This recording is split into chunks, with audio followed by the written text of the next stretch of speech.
श्रोताओं, मैं मुकेश गंभीर, डायरेक्टर रेडियो बूस्ट, आज एक अति विशिष्ट स्पीकर के साथ स्टूडियो में प्रस्तुत हूं। साथियों, मैं अक्सर कहता हूं कि हमारा रेडियो का लक्ष्य समाज में ऐसे लोगों को ढूंढ ढूंढ के स्टूडियो में लाने का रहता है जिनसे बातचीत करके हम अपने जीवन को अधिक से अधिक लाभान्वित कर सकते हैं, अपने जीवन में इम्प्रूवमेंट ला सकते हैं, जीने के ढंग को बहुत सुंदर बना सकते हैं। आज इसी कड़ी में डॉक्टर सरोज बाला, जो कि इनकम टैक्स की रिटायर्ड चीफ कमिश्नर हैं, 2-3 पुस्तकों की रचयिता हैं और पुस्तकें वो हैं जिनको ऑल इंडिया लेवल पर, वर्ल्ड लेवल पर रिकॉग्निशन मिल रही है, जिसका हम जिक्र पहले भी आपसे बातचीत में कर चुके हैं।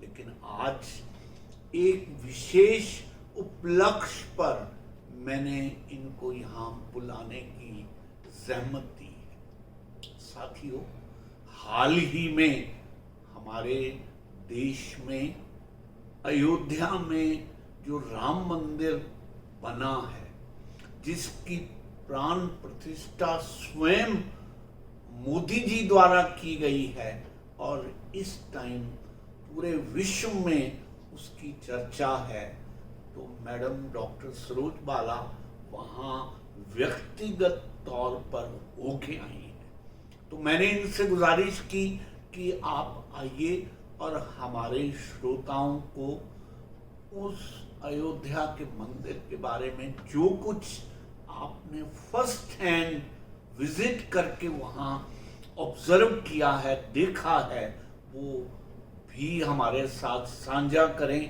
तो आज इस विषय पर बातचीत करने के लिए हमारे बीच डॉक्टर सरोज बाला उपस्थित हैं।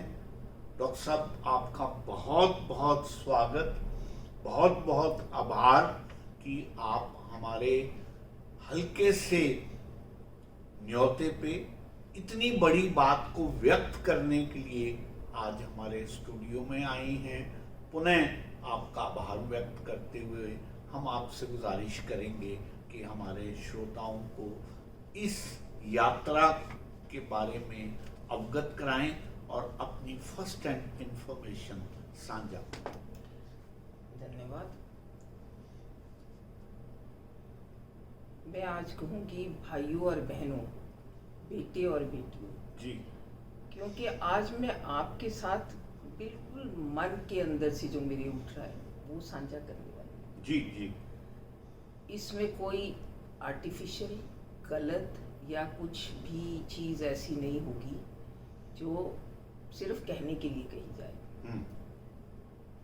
मैं 20 वर्ष पहले अयोध्या गई थी और रामलला जी को टेंट में देखकर, फटे हुए टेंट में देखकर बहुत दुख हुआ था, मन को बहुत दुख हुआ था। और भी ज्यादा दुख इसलिए हुआ था क्योंकि मैं सोचती थी, अरे भारत क्या आजाद हुआ है वाकई। 19 हमने 9000 साल से अपनी सभ्यता को पाला है। 9000 साल तो मिनिमम है ना, किसी को भी बताना ही पड़ेगा अभी होलोसीन में या नूतन युग में, पिछले हिमयुग के खत्म होने के बाद क्या हुआ। हाँ, और आपने तो इसका जिक्र अपनी पुस्तकों में भी किया। मैंने पहली पुस्तक लिखी ऋग्वेद की, तिथियां भी निकाली और बहुत सारी 8 साइंसेस से एविडेंस दी। वो 9000-8000 साल पुराना आया। रामायण की पुस्तकें लिखी, रामायण की कहानी विज्ञान की जुबानी और Ramayana retold with scientific evidence. वो 5100 वर्ष में सीक्वेंशियली पूरा का पूरा रामायण में जो वाल्मीकि जी ने रचा है, एक एक तिथि निकल आई। फिर महाभारत की रचना की, महाभारत की कहानी विज्ञान की जुबानी और Mahabharata retold with scientific evidence. उसकी प्रिसाइज डेट और टाइम ऑफ वॉर 3139 BC में निकली। जी और बहुत उनमें एविडेंस है, बहुत रिकॉग्निशन है वर्ल्ड वाइड, कई जगह हम ऑब्वियसली, और वो रिसर्च वॉल्यूम्स हैं, वो कोई नॉवेल्स नहीं है Yes. कि कोई बैठ के ऐसी ले ले और स्टेशन पे बैठ के पढ़ ले, ऐसा नहीं है। तो उस कड़ी में जब से ये अनाउंस हुआ था दिसंबर से कि 22 जनवरी को प्राण प्रतिष्ठा होगी, तो मेरे मन में एक इच्छा जगी हुई थी कि जैसे ही थोड़ी सी भीड़ कम होगी और थोड़ा ठीक समय होगा, मैं वहाँ जाऊंगी। और रिसर्च मैंने उसमें शुरू कर दी थी जी क्योंकि मैं कोई प्लेस विजिट करने से पहले उस प्लेस के बारे में अपनी तरफ से पूरी रिसर्च करके जाती थी, जी ताकि मैं फिर वहाँ की जगह को उस हिसाब से समझ सकूं और ये भी जान सकूं कि जो मैंने पढ़ा है रिसर्च के टाइम वो सही है कि नहीं। जी तो देखिए, जब मैं 17 मार्च को अयोध्या पहुंची अपने परिवार के साथ, तो 18 मार्च की सुबह प्रभात आरती के दर्शन का मेरे डिपार्टमेंट के कुलीग्स ने बहुत एक्सेप्शनल एफर्ट करके अरेंज किया। जी और उस भव्य मंदिर को देख के आनंद बहुत आया। क्या मूर्ति घड़ी है घड़ने वाले ने, जी कि उसकी आंखों में आप जब जब देखते हो तो कभी करुणा रूप नजर आता है, कभी शाही रूप नजर आता है, कभी इनोसेंट नजर आता है। तो एक आंखों में एक जादू आ गया है उसमें, और इतनी सुंदर और अरेंजमेंट है और इतना सुंदर मंदिर है कि मुझे लगता है कि वो विश्व के सबसे सुंदर मंदिरों में जी, एक जी। क्या शायद सबसे ही सुंदर कहा जाएगा। जी उसकी भव्यता, उसका हाँ, उसकी भव्यता देखिए, उसकी कॉन्सेप्ट देखिए कि उसमें सब कुछ उन्होंने उसके आसपास एक बहुत वंडरफुल एयरपोर्ट, बहुत ही वंडरफुल स्टेशन जिसमें राम और रामायण से संबंधित सब कुछ, मतलब पूरी वो जो अयोध्या का वो हिस्सा उन्होंने मार्क कर लिया, उसके लिए कई एकड़ है, 65 एकड़ से ज़्यादा है वो। उसमें कहीं फाउंटेन्स भी हैं और लेज़र लाइट्स भी हैं। यस तो वो भी राम के बारे में कोई ना कोई शो आपको दिखा देती है। जी बहुत भव्य था और बहुत भीड़ थी वहाँ, बहुत भीड़ थी। इतनी डिसिप्लिन्ड और ऑर्गेनाइज भीड़ देख के भी बहुत आनंद आया। अरेंजमेंट्स करने वालों को भी मैंने मन से कॉम्प्लीमेंट किया और आने वालों को भी किया। जी और मेरे मन में बार बार ये आता था कि ये 5 वर्ष के बालक राम तो नजर आ रहे हैं, वो रामलला विराजमान जिनके लिए कोर्ट में केस जीता गया, जी। वो कहाँ है? जी तो क्योंकि कई पिक्चरों में आपको वो दिखाई नहीं देते, इसलिए मैंने बड़े ध्यान से एंड उसको फिर देखा और कुछ पिक्चरें क्लिक करी। अब अगर आप जाते हैं, आप में से कभी भी कोई, तो आप देखें कि जो बड़े बालक राम हैं वहाँ उनके नीचे 2 गोल्डन, बिल्कुल गोल्ड प्लेटेड ही हैं, वो गोल्ड अच्छी सार गोल्ड लगा के बेस बनाए गए हैं, जिनके ऊपर पहले ऊपर वाले बेस पे पुरानी रामलला विराजमान वाली मूर्ति रखी गई है। उसके नीचे फिर भरत, लक्ष्मण और शत्रुघ्न, क्योंकि वो भी होते थे पुराने वाले रामलला के साथ, उनको भी रखा गया है। नीचे गरुड़ भी इंस्टॉल किए गए हैं।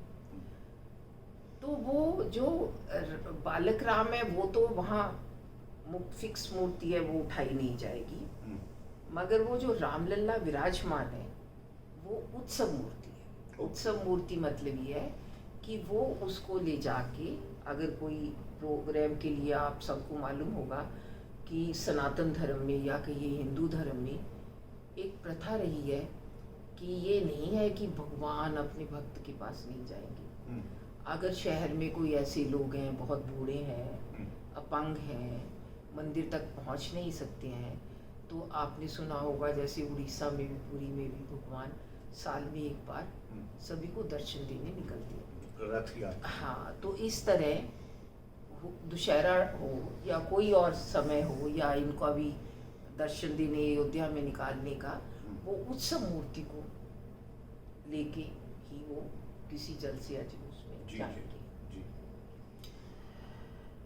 तो देखिए, मैं आज आपसे शेयर ये करना चाहूंगी कि ये सब देख के खुशी तो हुई, मगर दुख की रगें हरी हो गई। मेरे मन को बहुत गहरा गहरा दुख पहुंचा। तो मेरे आसपास कितने लोग थे जो हम फिर बाहर बैठ गए मंदिर के साइडों में, इतना सुंदर है वैसे भी। तो मैंने कई लोगों से बात करनी शुरू की कोशिश की। कुछ साउथ से थे, एक वो IPS से थे, वहाँ से आए हुए थे, ऐसे अच्छे पढ़े लिखे, जो मैं ये भी समझती थी कि भी वो कोई ये नहीं है कि आस्था में अनपढ़ लोग हैं या कोई है। मैंने उनसे बात करना शुरू किया कि आपको ये देख के फीलिंग क्या आती है, आप खुश होते हो या आपको कोई पछतावा होता है, या आपको कोई अपने या कंट्री के कंडक्ट पे कोई, या आपकी किसी तरह की भावना बदली है। तो सार क्या निकला? सार ये निकला कि बहुत शॉर्ट में ये मंदिर, इसी जगह राम लल्ला का मंदिर हजारों सालों से बनता रहा है, इसी को राम का जन्म स्थान माना जाता रहा है, और कोर्टों ने हिंदुस्तान में कोई कसर नहीं छोड़ी। 49 से लेके 2019 तक यही प्रूव करते रहे कि राम थे और राम लल्ला का यही जन्म स्थान था। किसी और देश में ऐसा हो सकता है? नहीं हो सकता, नहीं हो सकता। एक तो ये दुख की बात थी। दूसरा ये था कि चलो फिर अगर प्रूव कर दिया तो इतिहास क्या है? इतिहास ये भी, मूर्तियाँ थी, मंदिर थे। अयोध्या तो टाउन ऑफ टेम्पल्स ही कहा कहलाता था, उसको मंदिरों की नगरी कहते थे, कई सैकड़ों में मंदिर थे वहाँ। तो उसका पहला जो जीर्णोद्धार हिस्ट्री में आता है वो राजा विक्रमादित्य ने करवाया 50 BC में, 50 BC में। तो उन्होंने वहाँ वो कैदा आए और उन्होंने कई मंदिरों का उद्धार करवाया, अयोध्या नगरी का वो ठीक ठाक करवाया। उसके बाद 200-300 साल बाद बिल्डिंग्स डैमेज हो ही जाती हैं, कोई ना कोई राजा उनको रेनोवेट करते रहे। मगर उस पे सबसे बड़ा और सबसे पहला अटैक महमूद गजनवी ने करवाया, जो लोगों को मालूम ही नहीं है। महमूद गजनवी ने जब अटैक करवाया तो वो तो महमूद गजनवी तो लुटेरा था, हम सभी को पता है। और उनको पता था कि जो भारत में मंदिर है वो ही सबसे अमीर है, सारा वेल्थ मंदिरों में होता था। देखिए, सनातन या हिंदू कल्चर ये था कि सब कुछ भगवान का है, आप कमाओ खाओ रहो वो, मगर अपना जो मंदिर है वो हमेशा संपन्न होने चाहिए। और सारी इकोनॉमी मंदिरों के चारों तरफ घूमती थी। सोमनाथ का मंदिर उसी का उदाहरण। हाँ, बिल्कुल बिल्कुल। काशी विश्वनाथ उसी का। अभी तो 60,000 मंदिरों की तो मैं पढ़ चुकी हिस्ट्री, 60,000 मंदिर तो तोड़े हुए की हिस्ट्री मैं पढ़ चुकी हूँ। तो अब उसके महमूद गजनवी के साथ सुहेल देव राजा था उस एरिया का, उसने अच्छी टफ फाइट करी इस मंदिर को बचाने के लिए, अयोध्या के उस रामलला मंदिर को बचाने के लिए, जिसको पहले राजा विक्रमादित्य ने किया। अब उसने 18 दिन तक युद्ध किया, तो उसका जो रिप्रेजेंटेटिव था वो हार गया और चला गया। अब महमूद गजनवी को कहाँ चैन आया? उसने द्वारा अटैक करवा दिया अपने, इस बार उसने अपने नेफ्यू को अटैक करने भेजा। बड़े दिन युद्ध चला। फिर फाइनली देखो उनके पास बहुत फौजी भी थे और जी, जी। हिंदू थोड़े कभी भी वायलेंट नहीं रहे, हम्म। और रिलीजियस प्लेसेस में तो वो वैसे ही बड़े कॉम्प्लेसेंट और धार्मिक हो जाते हैं। फाइनली हार गए, हार गए, उसने मंदिर को तोड़वा दिया। मुस्लिम्स का हमेशा ही एक सिस्टम रहा है कि मंदिर को तुड़वाओ, ऐसे तुड़वाओ कि उसको देख देख के हिंदुओं का मन तड़पता रहे। वो कभी ये नहीं करते थे कि वे पूरा मंदिर ही खत्म कर दो, चलो लेन मैदान पे मस्जिद बना दो, मगर उसमें हिंदू मूर्तियां, हिंदू पिलर्स, हिंदू मंदिर का सब कुछ दिखता रहना चाहिए। तो यही उसने किया। अब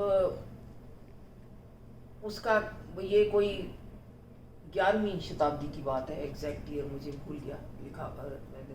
तो अब इस घटना को भी करीब करीब 80-90 साल बीत गए। महमूद गजनवी दुनिया से पार हो गया, बहुत अटैक करने आया था वो तो, बार बार कितने मंदिर ढाए उसने, कितना लूटा। उसके बाद एक गोविंदाचार्य थे, गढ़वाल के राजा, उन्होंने एक भव्य मंदिर बनवाया। उस भव्य मंदिर में वो जो ब्लैक हमारा टॉप मोस्ट स्टोन है, क्या कहते हैं उसको, मार्बल टाइप, जो उस स्टोन से पिलर बनवाए, और वो ब्लैक बड़े बड़े पिलर, और उनके नीचे जो है कार्विंग करी हुई हिंदू सिंबल्स की, स्वास्तिक की, ओम की, कमल की, या इवन विष्णु की, गणेश की, वो भगवे कलर में उसको रंग दिया गया, और वो उसने भव्य मंदिर बना दिया। इतिहास में आता है, बकायदा मालूम है कि वो गोविंदाचार्य 1150 से 1180 के बीच में उन्होंने राज्य किया, और उस टाइम वहाँ से एक्सकेवेशन में एक, जिसको आप पत्थर कहते हो, नेम प्लेट कहते हो, वो मिला पूरा बड़ा, जिसपे अच्छी तरह लिख रखा था कि इस भव्य मंदिर का निर्माण इस साल से इस साल के बीच में महाराज गोविंदाचार्य ने करवाया। अब वो मंदिर था। उसके बाद 1528 में बाबर ने अटैक किया। बाबर भी मंदिरों को ही लूटना चाहता था। सभी को पता था कि इंडिया की इकोनॉमी तो मंदिरों के अराउंड है, मंदिरों को लूटो, तोड़ो, और अपना लूटो और तोड़ो के अलावा वो इस बात पे बहुत खुश होते थे कि भी हमने अपना धर्म भी फैलाया इससे। तो वो लेके उसने 1528 में वो तोड़ा मंदिर।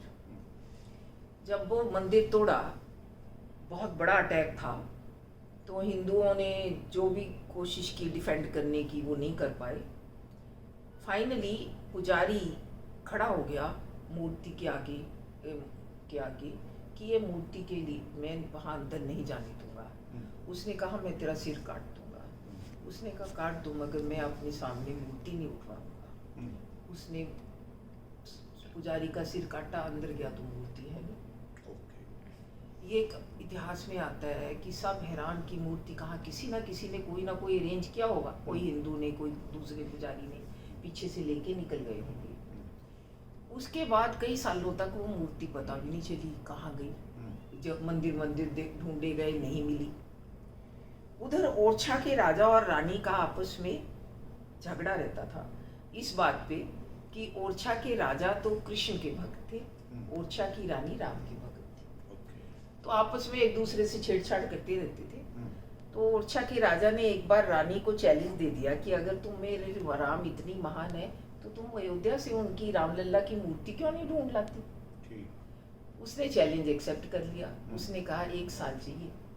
1 साल के लिए वो गई।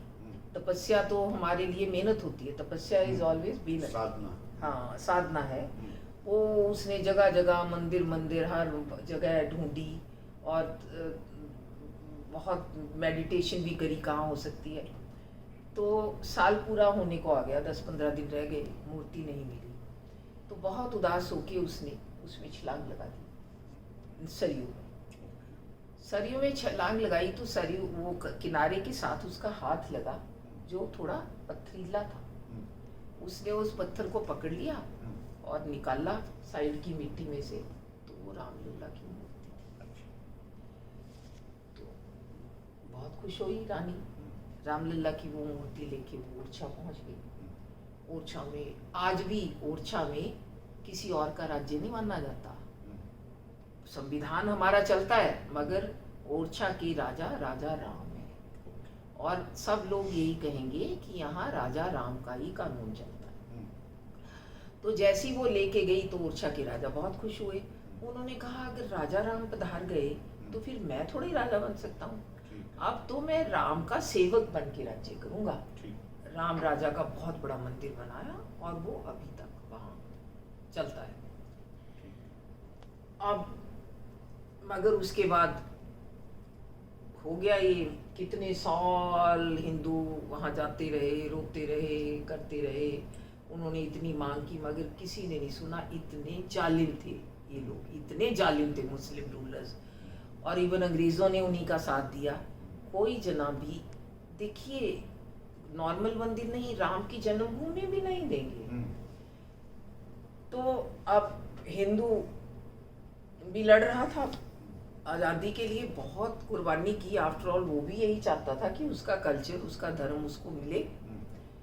उसने 1947 में जैसी आज़ादी मिली, उसकी उम्मीदें बढ़ गई कि अब तो हमने अपने भारत में से, भारत किसने बसाया, कब आए प्रॉफिट मोहम्मद, कब आए 1500 साल पहले, क्राइस्ट कब आए 2000 साल पहले, मगर विक्रमादित्य, सम्राट अशोक, चंद्रगुप्त, महात्मा बुद्ध, जैन, महाराज कृष्ण, युधिष्ठिर, राम, सब तो बहुत हजारों साल पुराने चले आ रहे हैं। भारत तो इस वैदिक सभ्यता ने बसाया, उसका टुकड़ा काट के हमने एक अपने दिल का टुकड़ा काट के इस्लामिक स्टेट को दे दिया, और सोचा कि अब बाकी तो हमें कुछ करने देंगे। और हम लोगों का इतना, जो पछतावे की बात है, अब मैं वहां आ गई। मैंने बचपन में नेहरू और गांधी की बहुत पूजा की, मैं समझती थी बड़े महान है, यही तो पढ़ाया जाता था।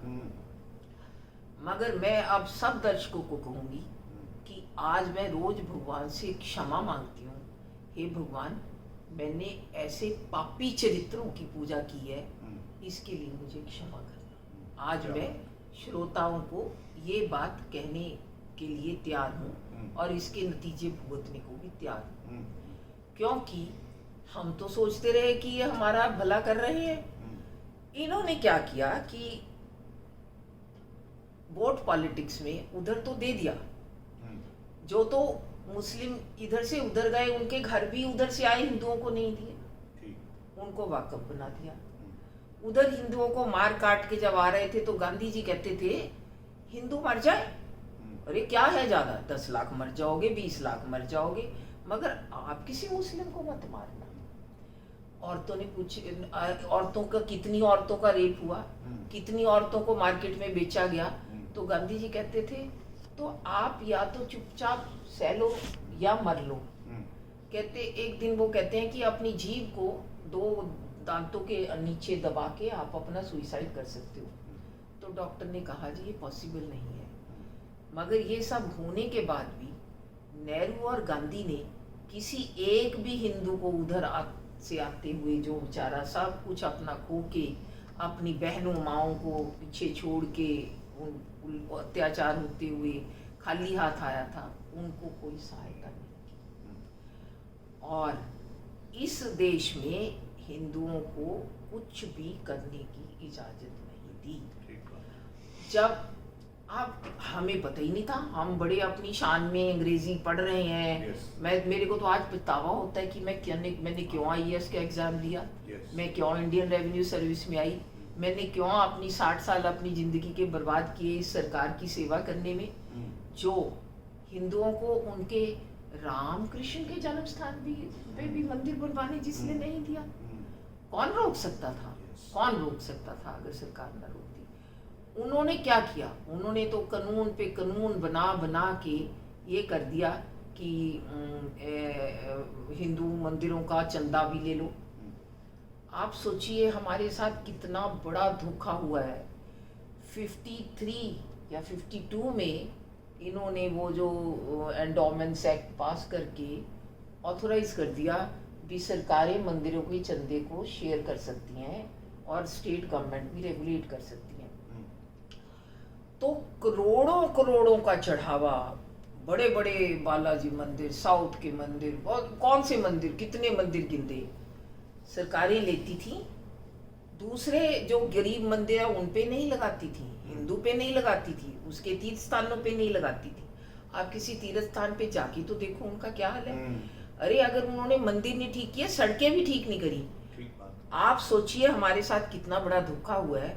हम जो पैसे अपने भगवान राम या कृष्ण या शिव को दे के आए, उनको दे के आए, मतलब हम तो उनको देने वाले कौन होते हैं, उनके मंदिरों के लिए, उनकी पूजा के लिए, उनके रख रखाव के लिए दे के गए, वो इन्होंने मस्जिदों को बनवाने में, बढ़ाने में, उनके चर्च बनाने में, बढ़ाने में, और सभी जगह उनके हज करवाने में खर्च दिए। तुष्टीकरण, कितना बड़ा धोखा। हाँ, हाँ। पॉलिटिक्स, मैं ये इसको अकेला तुष्टीकरण नहीं समझती। ये एक बहुत गंदी मानसिकता है, बहुत गंदी और घटिया मानसिकता थी।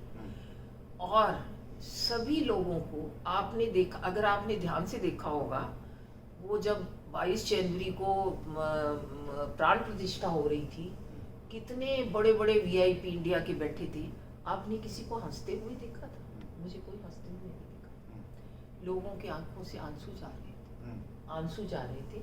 किसी के आंसू नहीं जा रहे थे तो लोग बहुत सीरियस बैठे थे। क्यों?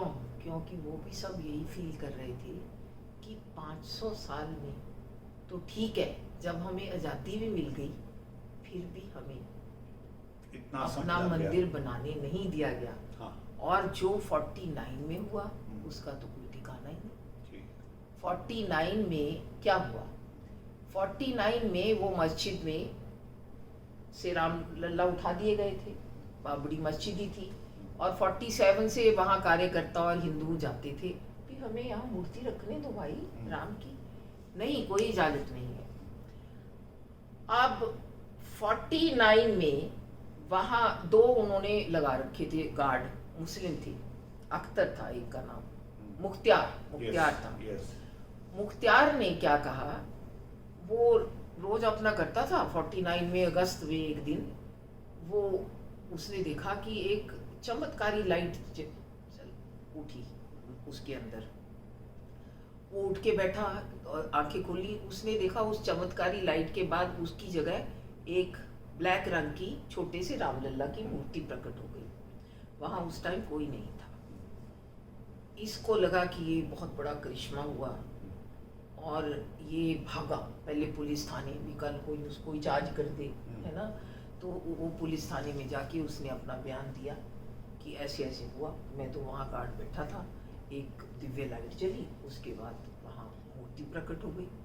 तो पुलिस ने रिपोर्ट नोट कर ली और सारे अयोध्या में खबर फैल गई पूरी तरह। 4 बजे से ही लाइनें लग गई, हजारों लोग दर्शन करने आ गए। और क्या हुआ कि यूपी से जो भी उस टाइम प्रभारी होगा, उसने नेहरू जी को फोन किया सीधा कि जी ऐसा ऐसा हुआ है, तो अब क्या करें। नेहरू जी कहते हैं इन सभी हजारों को बाहर निकाल दो और मूर्ति फेंक दो। अच्छा। ये नेहरू जी का ऑर्डर था। तो एक नायर करके साउथ इंडियन कलेक्टर था उस टाइम, जैसे ही उसको ये आज्ञा दी गई, उसने भीड़ देखी, वो कहता जी मेरा रेजिग्नेशन ले लो, मैं इस भीड़ को भी नहीं मार सकता, मैं ये मूर्ति भी नहीं उठा सकता, ये पाप कर्म मेरे हाथ से नहीं होगा। और किसी कलेक्टर को चार्ज दे दो, और कोई कलेक्टर भी तैयार नहीं था, क्योंकि तो पब्लिक स्लॉटर होता। बिल्कुल। ये हमारे साथ, ये हमारे नेता करते रहे, नेता। और जो कुछ गंदी बोलते रहे या कहते रहे हैं, उसका तो क्या ही कहना है कि, और पता आप कहेंगे कि अब आपको कहाँ से पता चल गया, पहले 65 साल में तो पता नहीं चला, मुझे तो ये सब कुछ पिछले 4 साल में पता चला है। क्योंकि अब पूरा का पूरा सब कुछ नेट पे अवेलेबल है। गवर्नमेंट ऑफ इंडिया ने गांधी का संपूर्ण वांग में 100 वॉल्यूम का नेट में डाला, उसका इंडेक्स है 100वां वॉल्यूम, 99 है पहले। आप जाओ, जो मैं कह रही हूँ फैक्ट वेरीफाई कर लो। इसी तरह गांधी की, नेहरू की तरह तरह का इन्होंने छुपाया हुआ था, ये दिखा नहीं रहे थे। मगर जब से नेहरू ऑडिटोरियम वाला, वो प्लानिटेरियम वाला लाइब्रेरी जब वो वहाँ है, वो थोड़ी खोल दी गई, तब से लोगों को उनके पत्र मिलने लगे। उन्होंने तो तभी क्लियर कर दिया था 47 में ही, और बिल्कुल सारे के सारे वोट पड़े थे सरदार पटेल के लिए। Yes. और एक भी वोट नहीं पड़ा था नेहरू को पीएम बनाने के लिए। तो गांधी महात्मा जी अपने आप को डेमोक्रेटिक कहने वाले सरदार पटेल को कहते हैं, आप अपने आप को विड्रॉ कर लो, पीएम तो नेहरू को बनाएंगे, आप अपने आप को विड्रॉ कर लो, पीएम तो हो गया। वो ने कहा ठीक है, झगड़ना क्यों है।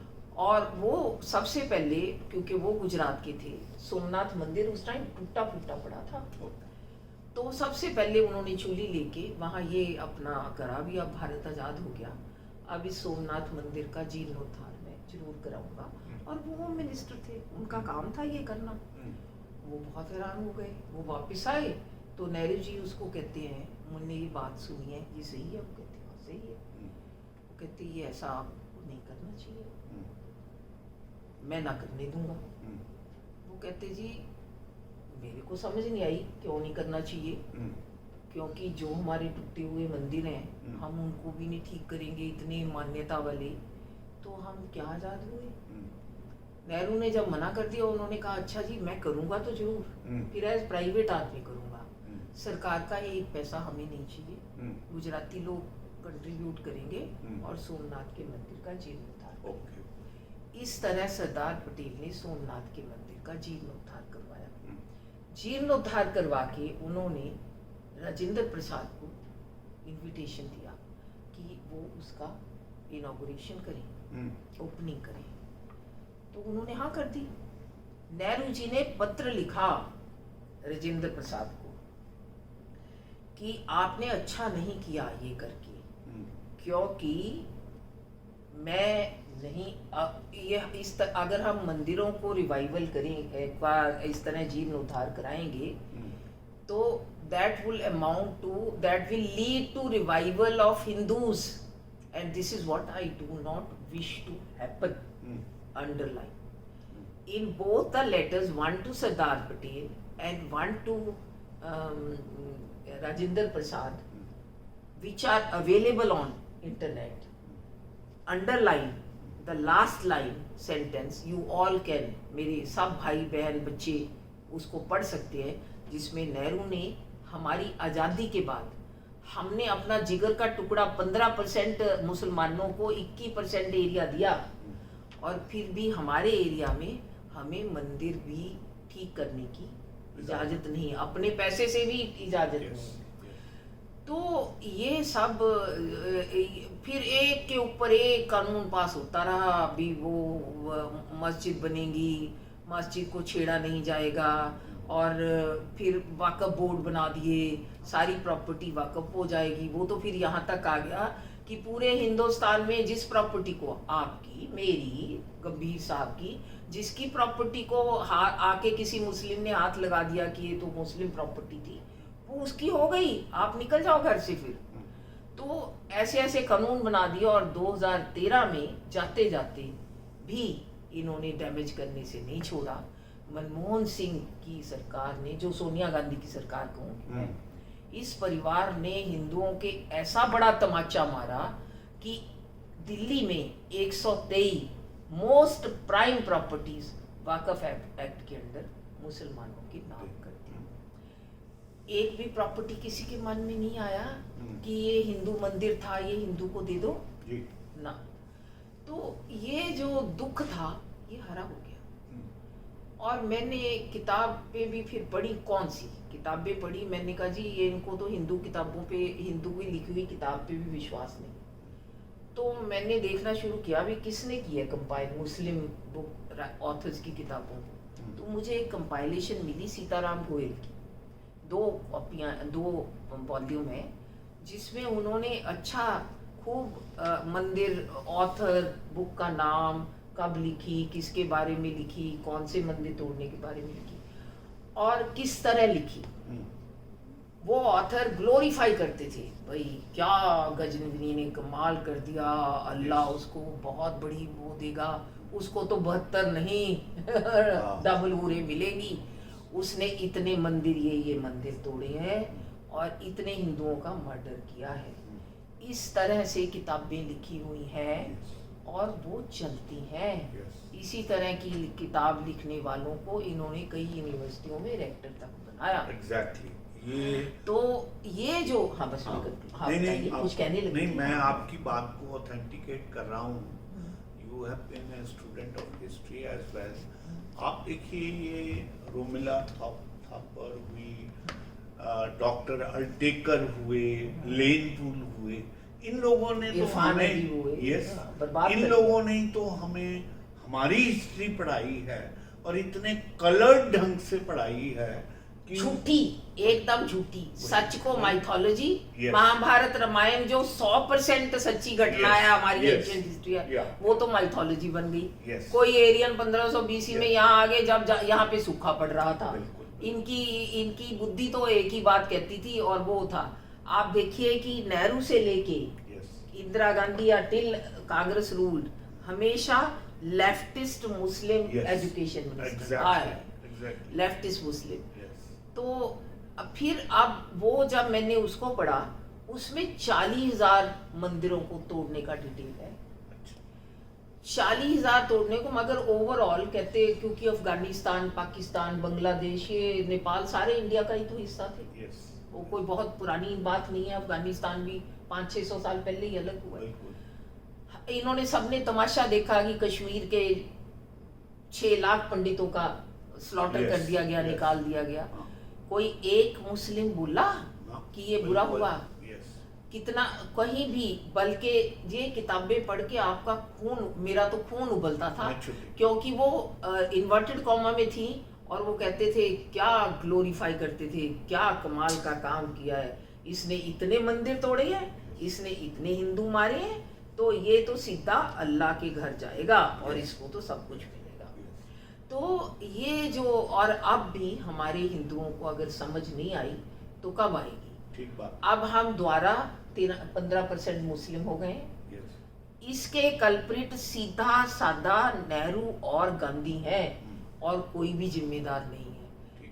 मैं आपसे आज लंबा हो गया, आप हिस्सों में काट लेना, मगर मेरा मन, मैं आज सांझा ये बात करके ही जाऊंगी। उन्होंने क्या किया? उन्होंने 100% धोखा किया और छुपा के रखा, 100% धोखा। लॉर्ड माउंटबेटन के साथ जब बातचीत हो रही थी और ये हिंदू और हिंदुस्तान और पाकिस्तान बन रहे थे, एरिया डिवाइड हो रहा था, 15% मुस्लिम को 21% एरिया दिया जा रहा था, तो क्लियर अंडरस्टैंडिंग थी, जिस अंडरस्टैंडिंग का पार्ट सरदार पटेल भी थे और अंबेडकर भी थे, कि 100% माइग्रेशन होगी, जैसे टर्की और इजिप्ट में हुई थी। उससे पहले 1925 में टर्की और इजिप्ट में क्रिश्चियन और मुस्लिम्स की 100% पीसफुल माइग्रेशन ऑफ पॉपुलेशन हुई थी। तो माउंटबेटन ने ये कहा था कि मैं जून 48 तक ये अंडरटेक करता हूँ कि 100% पीसफुल हिंदुस्तान के मुस्लिम पाकिस्तान चले जाएंगे और पाकिस्तान के मुस्लिम हिंदुस्तान आ जाएंगे। हिंदू पाकिस्तान के हिंदू हिंदुस्तान आ जाएंगे। और उसने पूरा तरीका बता दिया भी, सब ट्रेन और एक्स्ट्रा ट्रेन और बसेस सब चलाई जाएंगी, वो इधर से मुस्लिम को लेके जाएंगी, उधर से हिंदू को लेके आएंगी। इधर से मुस्लिम जो घर छोड़ के जाएगा उसमें हिंदू बस जाएगा, उधर से जो हिंदू छोड़ के आएगा उधर मुस्लिम बस जाएगा, क्योंकि तब तो वो ज्वाइंट दोनों की बात कर रहा था ना, दोनों के लिए। तो यही अंडरस्टैंडिंग अंबेडकर ने अपनी किताब में लिखा है, सरदार पटेल ने लिखा है, साफ लिखा है, आप किताबें पढ़िए। मगर इनको भी पता नहीं लगने दिया, नेहरू और गांधी ने अंदर अंदर समझौता करके, कि हम उधर से हिंदुओं को आने ही नहीं देंगे। अच्छा। जितने इधर से मुस्लिम जाने हैं उनको भी हम जाने से रोकेंगे। बड़े बड़े लेक्चर देते थे मौलाना आजाद, ये वो, कि कोई मुस्लिम ना जाओ, नहीं जाने की जरूरत, जो उधर है उधर रहो, जो इधर है इधर रहो, हिंदुस्तान पाकिस्तान बन गया, हिंदू मुस्लिम उधर के उधर रहो, इधर के इधर रहो। अब उनको तो पता था कि हिंदू तो मारेगा नहीं किसी को, मुस्लिम किसी हिंदू को छोड़ेगा नहीं। मुस्लिम ने उधर हिंदुओं का स्लॉटर शुरू कर दिया, औरतों का रेप शुरू कर दिया, उनको बेचना शुरू कर दिया। तो लोग भागे। आप सबको याद होगा कि एक पूरी की पूरी ट्रेन सिर कटी हुई आई।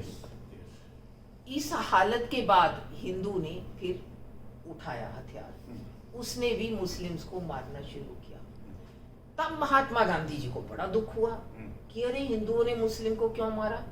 वो पहुंच गए बंगाल में और बैठ के अपना मरण अनशन करने बैठ गए कि जी हिंदुओं को जब तक हिंदू मुसलमानों को मारना नहीं तो छोड़ते तब तक मैं अनशन ही करूंगा, मैं मर जाऊंगा भूखा। वो उसी गांधी के मुंह से ये क्यों नहीं निकला कि मुस्लिम हिंदू को मारना छोड़े, हिंदू मुस्लिम को मारना छोड़े? नहीं निकला। मुस्लिम को तो हक है कि वो हिंदुओं को मार दे, मगर हिंदू को हक नहीं है वो किसी मुस्लिम को मारे। ये महात्मा गांधी ने किया। और ये जो आज आपके सिर सबसे बड़े गुंडे दुनिया के, चोर डाकू मुस्लिम बसते हैं उधर, वो जा रहे थे पाकिस्तान। गांधी अपनी कार लेके उनके पीछे दौड़ाया उसने गुजरात में ना, इसमें बॉर्डर एरिया में, कि वापस आ जाओ, वापस, किसी को जाने की जरूरत नहीं, इधर आओ, हम आपकी सबकी करेंगे। और आज हम उसको भुगत रहे हैं। तो आप सोचिए कि हमारे साथ, हिंदुओं के साथ कितना बड़ा धोखा नेहरू गांधी करके गए और उसके बाद कांग्रेस करती गई। एक से एक वर्ष, एक से एक। सेकुलरिज्म में ये कैसे हो सकता है कि जो हिंदुओं के मंदिर का चंदा है वो तो ले लिया जाए, और मुस्लिम और एक चर्च में जो मिला है वो नहीं मिला, और हिंदू का चंदा लेके उन पे खर्च कर दिया जाए और उनका इधर ना लिया जाए, और मुस्लिम जो कहते ये प्रॉपर्टी मेरी है वो उसकी हो गई, और हिंदू को कोई हक नहीं है कि अपना मंदिर भी बना ले। इतना ही नहीं, तो ये जो हाल, बताइए। मैं ये कह रहा हूँ कि इतना ही नहीं, इन्होंने मस्जिदों के जो मौलवी हैं उनको सरकारी तौर पर भी पैसा आज तक तनख्वाह मिल रही है। वो तो एक्ट बना दिया था। उन्होंने एक्ट बना दिया था मुस्लिम मस्जिद मैनेजमेंट एक्ट मतलब में। अपरेंटली डिफरेंस जो है, पैसे ले लो हिंदू मंदिर से, तनख्वाह दे दो मौलवियों को। क्यों भाई, जो भूखे मर रहे हैं छोटे छोटे हिंदू मंदिरों के पुजारी, उनको क्यों नहीं दे देते? बिल्कुल। तो ये जो धोखा हुआ है, ये भारत किसका है? मेरे को कोई शक नहीं है। एक बार ये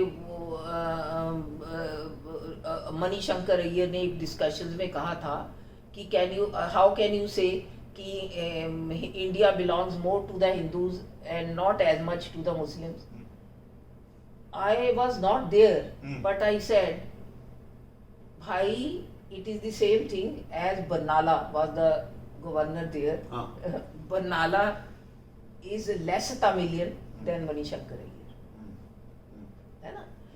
तो भाई हिंदू तो यहाँ या सनातन तो यहाँ, वो कोई ये कह देते हैं जी वो रिलीजन और धर्म में बहुत फर्क है।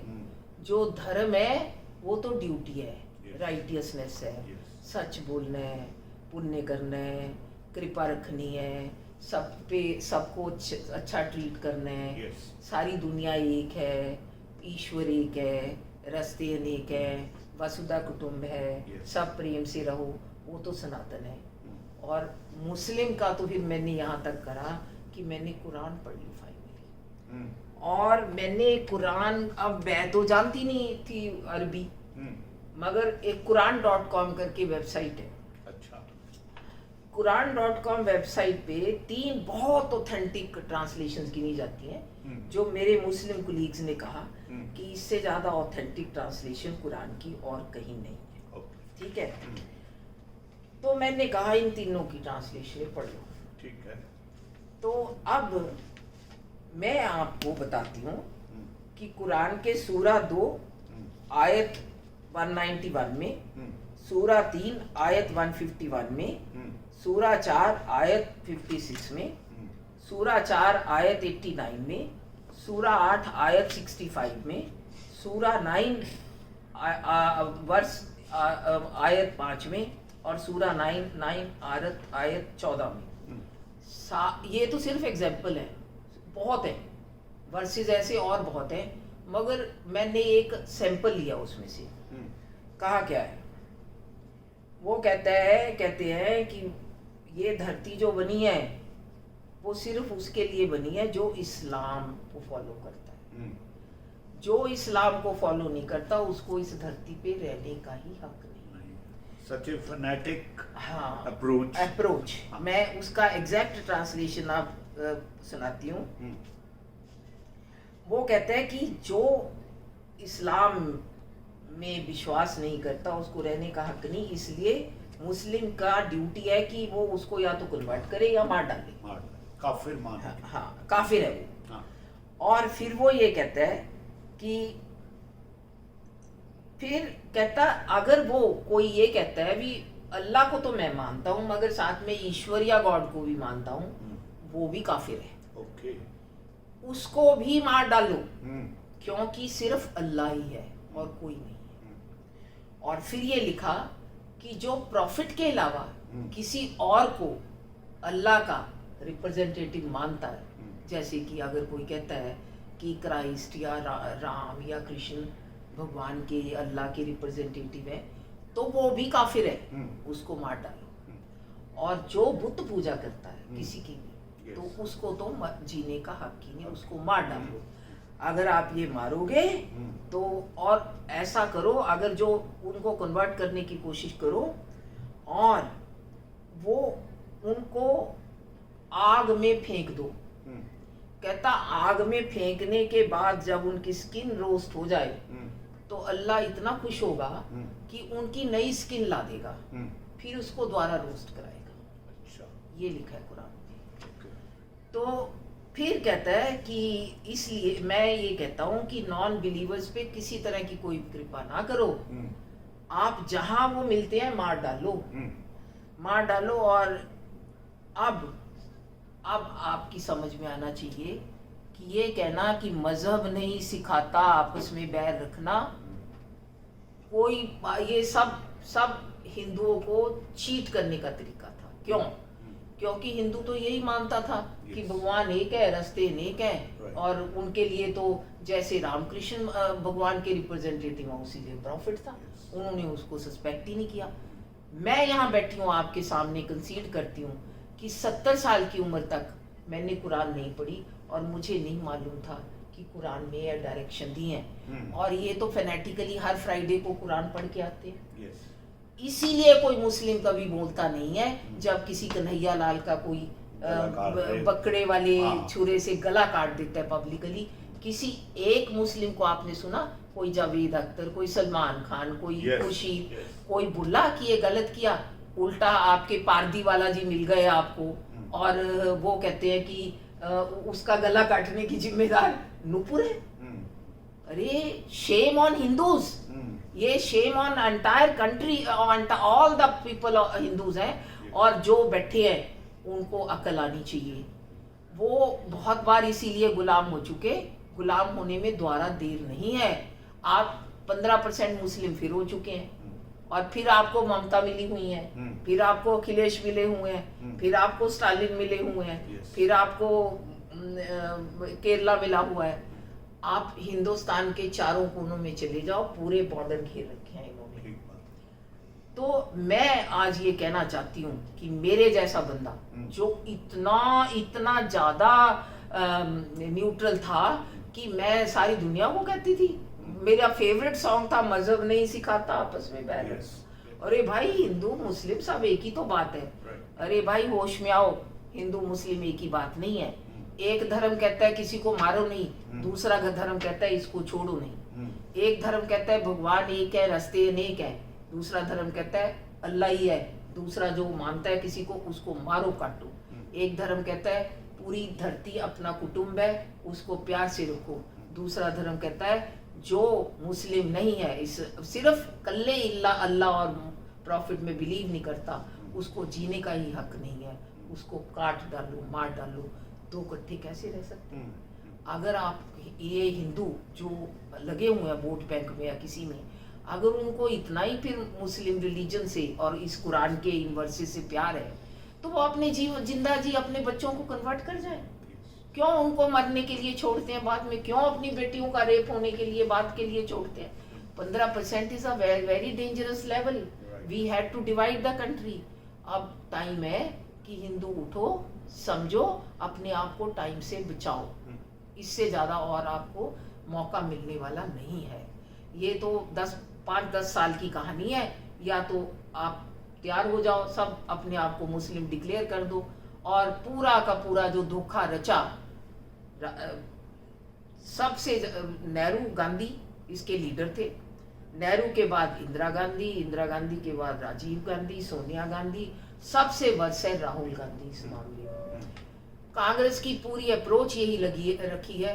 मैं कांग्रेस के बाकी हिंदू नेताओं को कहती हूँ, अरे आप तो कुछ पढ़ लो, कुछ तो शर्म कर लो, कुछ तो अपने कंट्री का, और आपकी इतनी बड़ी सनातन हेरिटेज है, आपके जितना लिटरेचर कहाँ है दुनिया में? मेरे पास 21 वॉल्यूम है ऑफ भारतवर्ष के एंशिएंट टेक्स्ट के, 21 वॉल्यूम सिर्फ रेफरेंस है।